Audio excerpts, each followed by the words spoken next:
పశ్చిమ ఆసియాలో యుద్ధం మొదలై 3 వారాలైనా తీవ్రత మాత్రం తగ్గడం లేదు. వారు భౌగోళికంగానూ విస్తరిస్తోంది. డిగో గార్సియాలోని అమెరికా బ్రిటన్ సైనిక స్థావరంపై దాడికి ఇరాన్ యత్నించడం ఇందుకు నిదర్శనం. దాదాపు 4000 కిలోమీటర్ల దూరంలో ప్రాంతాన్ని లక్ష్యంగా చేసుకోవడం ఇదే మొదటిసారి. తమ అంచనాలను మించి ఇరాన్ దాడులు చేస్తుంది. తన క్షిపణి కార్యక్రమం కేవలం అంతరక్షణకు ఉద్దేశించిందని, ఎవరిపైనా దాడి చేయడం తమ అభిమతం కాదని ఇరాన్ చాలా కాలంగా చెబుతోంది. తన అస్త్రాల గరిష్ట పరిధిని 2000 కిలోమీటర్లకు పరిమితం చేస్తున్నట్లుగా కూడా పేర్కొంటోంది. ఇప్పుడు మాత్రం 3800 కిలోమీటర్ల దూరంలోని లక్ష్యాలకు పైగా దాడికి ప్రయత్నించింది. బయటకు చెబుతున్న దానికన్నా ఎక్కువ సామర్థ్యం ఉన్న క్షిపణులు ఇరాన్ వద్ద ఉన్నట్లుగా తేలిపోయింది. ఇప్పుడు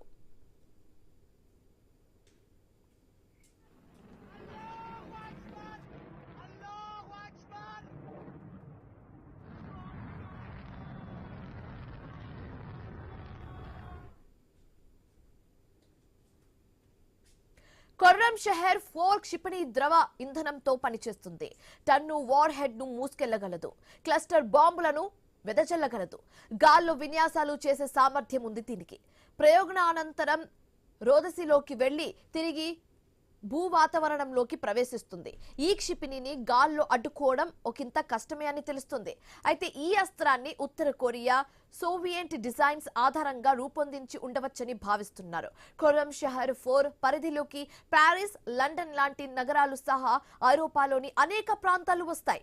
ప్రస్తుత యుద్ధాన్ని ప్రాంతీయ ఘర్షణగానే నాటో కూటమి పరిగణిస్తుంది.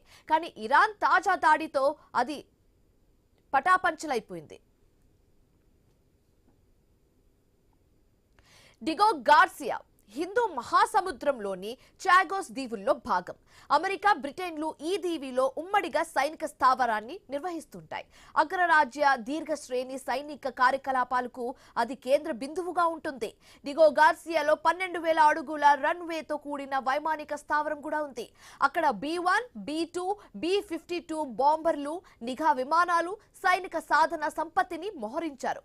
నిఘా మౌలిక వసతులు ఈ దీవిలో ఉన్నాయి. అణువస్త్రాలను దాచి ఉండవచ్చన్న అనుమానాలు కూడా ఉన్నాయి.